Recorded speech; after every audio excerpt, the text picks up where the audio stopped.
যে ক্ষতি করেছ তুমি, নেই তার সান্ত্বনা। পারবে না কাঁদিয়ে আমায় করতে সুখের রচনা।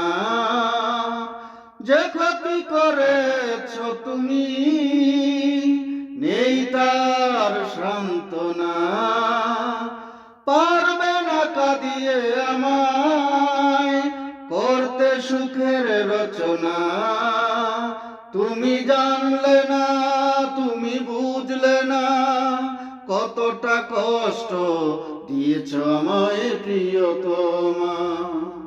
আমি তোমাকে করব না ক্ষমা, আমি তোমাকে করব না ক্ষমা। অনেক দুঃখ, অনেক বেদনা রেখেছি বুকে জমা।